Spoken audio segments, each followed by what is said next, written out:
اسلام کی بنیاد 5 چیزوں پر رکھی گئی ہے۔ پہلی چیز شہادت اللہ الہ الا اللہ، اس بات کی گواہی دینا کہ اللہ سبحانہ و تعالیٰ کے علاوہ کوئی معبود برحق نہیں، وَأَنَّ مُحَمَّدًا عَبْدُهُ وَرَسُولُهُ، اور اس بات کی گواہی دینا کہ محمد اللہ کے بندے اور اس کے رسول ہیں۔ اور دوسرا رکن اقام الصلاۃ، نماز کو قائم کرنا۔ تیسرا رکن ایتاء الزکاۃ، زکوٰۃ کو ادا کرنا۔ چوتھا رکن صیام رمضان، روزہ رکھنا۔ اور 5واں رکن حج بیت اللہ، اللہ سبحانہ و تعالیٰ کے گھر تک پہنچ کر حج کو ادا کرنا۔ یہ 5 ارکان ہیں جن پر اسلام قائم ہے۔ سب سے پہلے شہادتین کا اقرار ہے۔ شہادتین کا اقرار، اشہد ان لا الہ الا اللہ وان محمد عبدہ ورسولہ، شہادت اللہ الہ الا اللہ، گواہی دینا کہ اللہ سبحانہ و تعالیٰ کے علاوہ کوئی معبود برحق نہیں۔ اس کا کیا معنی ہے، اس کا کیا مفہوم ہے؟ گواہی دینا اس بات کی کہ اللہ سبحانہ و تعالیٰ کے علاوہ کوئی سچا معبود نہیں ہے۔ اہل علم کہتے ہیں اس سے مراد یہ ہے کہ ہم اپنے دل کی گہرائیوں میں اس بات کو قبول کریں اور مانیں کہ اللہ تبارک و تعالیٰ ہی سچا معبود ہے، اس کے علاوہ کوئی معبود برحق نہیں، اور پھر اپنی زبان سے ہم اقرار کریں اور گواہی دیں کہ اللہ تعالیٰ ہی سچا معبود ہے، اور اس کا تقاضا یہ ہے کہ اس کی شریعت پر ہم عمل پیرا ہوں۔ اس لیے اللہ کے نبی علیہ الصلاۃ والسلام نے شہادتین کے ذکر کے بعد اسلام کے 4 ارکان کا ذکر کیا ہے۔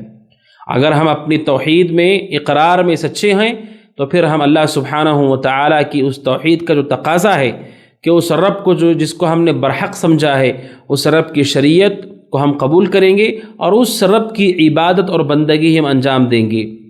یہ اللہ سبحانہ و تعالیٰ کی توحید کا اقرار ہے، اور اس توحید کے اقرار کے حوالے سے تفصیل گزر چکی ہے کہ اس میں کلمہ توحید لا الہ الا اللہ کے شروط آتے ہیں جن کا ذکر گزر چکا ہے۔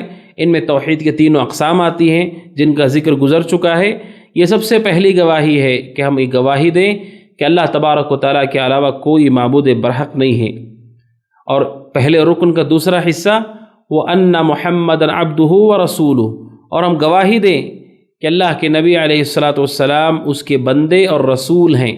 یہ گواہی ہے رسالت کی کہ اللہ کے نبی علیہ الصلاۃ والسلام کو اللہ سبحانہ و تعالیٰ نے نبی اور رسول بنایا ہے۔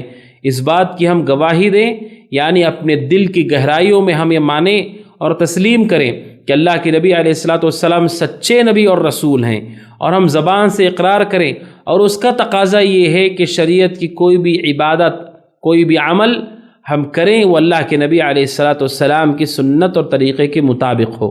علماء کہتے ہیں شہادت اللہ الہ الا اللہ، اس سے پتہ چلتا ہے توحید کہ اللہ سبحانہ و تعالیٰ ہی ہے جو عبادت کے قابل ہے، اپنی ذات میں، اپنے کاموں میں اور اپنی صفات میں وہ اکیلا ہے، تنہا ہے، اس کے علاوہ کوئی سچا معبود نہیں ہے۔ اور وہیں پر وہ شہادت ان محمدً عبدہ ورسولہ، کہ اللہ کے نبی محمد صلی اللہ علیہ وسلم اللہ کے بندے اور رسول ہیں۔ اس سے پتہ چلتا ہے کہ عبادت صرف اور صرف آپ کے طریقے پر کی جائے گی۔ پہلا جو اقرار ہے، اس اقرار کے ساتھ ہم پابند ہیں کہ اللہ کے علاوہ کسی کی عبادت ہم نہ کریں۔ دوسرے اقرار سے ہم پابند ہیں کہ آپ کے طریقے کے علاوہ کسی اور طریقے پر اللہ کی عبادت نہ کریں۔ تو ناظرین، ہم نے جانا کہ اشہد ان لا الہ الا اللہ و اشہد ان محمد عبدہ ورسولہ، یہ پہلا رکن ہے اسلام کا جو ہمیں تعلیم دیتا ہے توحید کو ہم قبول کریں اور ہم متبع سنت رہیں، ہم شرک سے دور رہیں اور بدعات سے دور رہیں۔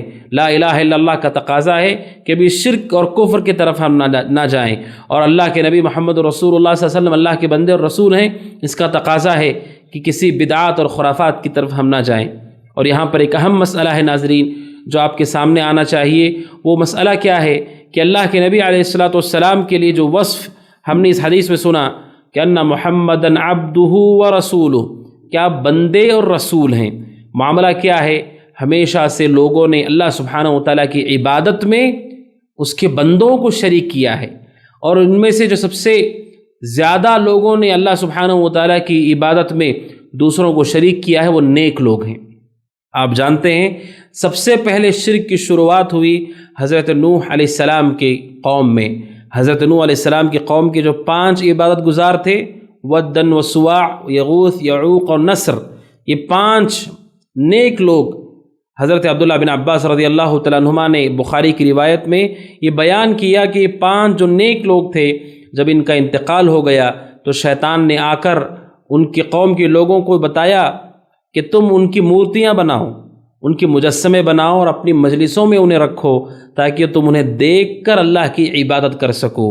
انہوں نے ایسا ہی کیا۔ اس کے بعد جب پوری کے پورے لوگ ہلاک ہو گئے، سب کے سب لوگ ختم ہو گئے، وہ نسل مٹ گئی، بعد میں آنے والوں کے پاس علم نہیں تھا۔ عبداللہ بن عباس کہتے رضی اللہ تعالیٰ عنہما، جب علم کے نشانات مٹ گئے تو ان لوگوں نے ان 5 لوگوں کو جن کے مجسمے لوگوں نے رکھے تھے، یہ سمجھ لیا کہ یہ اللہ سبحانہ و تعالیٰ کے ساتھ شریک ہیں اور ان کی عبادت شروع کر دی۔ تو لوگوں نے ہمیشہ نیک لوگوں کے حوالے سے یہ غلطی کی ہے کہ ان کی خوبیوں کو، ان کے کمالات کو، اچھی صفات کو سامنے رکھ کر انہیں اللہ تعالیٰ کی ربوبیت میں، الوہیت میں شریک کر لیا۔ یہ سمجھ لیا کہ وہ نفع نقصان دیتے ہیں، یہ سمجھ لیا کہ وہ زندگی اور موت دے سکتے ہیں، یہ سمجھ لیا کہ ان کے پاس کائنات میں تصرف اور کائنات میں ان کا اختیار چلتا ہے۔ اس کے بعد اس تصور نے انہیں ان کی عبادت کی طرف ڈھکیلا کہ غیر اللہ جو نیک لوگ ہیں انہیں رکوع کیا گیا، سجدہ کیا گیا، مدد کے لیے پکارا گیا۔ اور امت میں کتنے شرک کے اقسام پائے جاتے ہیں۔ ایک اہم مسئلہ جو اس حدیث بخاری مسلم کے ہمیں سمجھنا ہے وہ کیا ہے؟ کائنات میں سب سے افضل کوئی شخصیت ہے وہ اللہ کے نبی علیہ الصلوۃ والسلام کی ہے۔ آپ سے زیادہ افضل کوئی اور نہیں ہے۔ اللہ سبحانہ و تعالیٰ کے سارے بندے، حتیٰ کہ انبیاء اور رسول میں سب سے زیادہ کوئی افضل ہے تو اللہ کے نبی علیہ الصلوۃ والسلام ہیں۔ آپ افضل الانبیاء والرسل ہیں۔ اور آپ کے حوالے سے ہم یہ کہتے ہیں وَأَشْهَدُ أَنَّ مُحَمَّدًا عَبْدُهُ وَرَسُولُهُ۔ یہ 2 کلمات پر غور کریں، میں گواہی دیتا ہوں کہ آپ عبدہ ورسولہ، آپ اللہ کے بندے ہیں اور اس کے رسول ہیں۔ پہلے ہم یہ کہتے ہیں کہ آپ اللہ کے بندے ہیں، ہم یہ اقرار کر لیتے ہیں کہ آپ اللہ کے بندے ہیں، آپ معبود نہیں ہیں، آپ رب نہیں ہیں، آپ ربوبیت، الوہیت، اسماء و صفات میں اللہ کے شریک نہیں ہیں، آپ اللہ کے بندے ہیں۔ علماء کہتے ہیں اس پہلے کلمے سے شرک کی ساری بنیادوں کو گرا دیا گیا ہے۔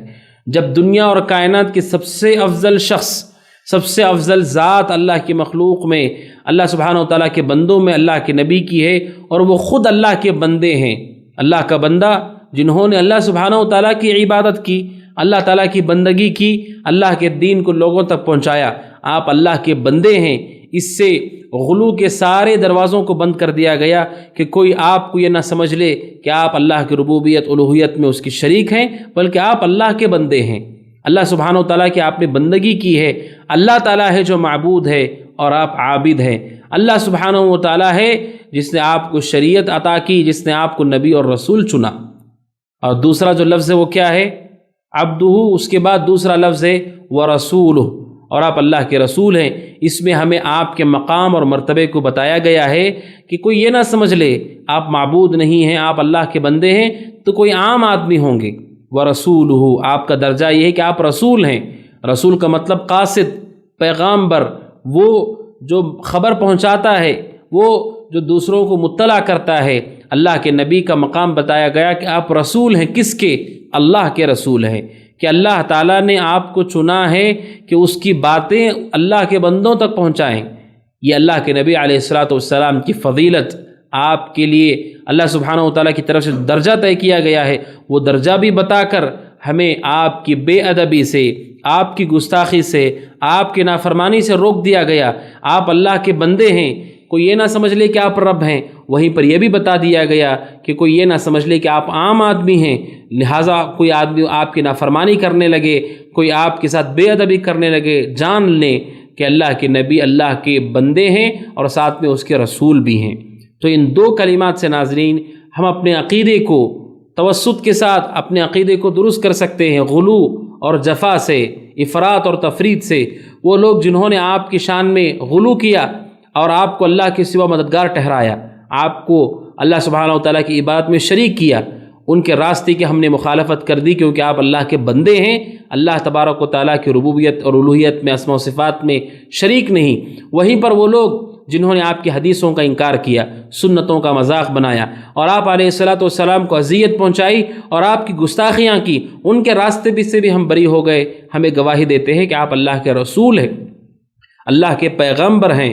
آپ جانتے ہیں کہ دنیا میں کوئی بادشاہ ہو، کوئی حکمران ہو، کوئی حکومت ہو، وہ اپنے نمائندے کو جب کسی اور ملک کو جاتا ہے تو وہ شخص جو کسی ملک کی طرف سے نمائندہ چنا جاتا ہے، وہ شخص پورے ملک کی طرف سے جاتا ہے، اس کی بے ادبی پورے ملک کے لوگوں کی توہین مانی جاتی ہے، اس کے ساتھ برا سلوک، حکومت کے ساتھ برا سلوک مانا جاتا ہے۔ کیوں؟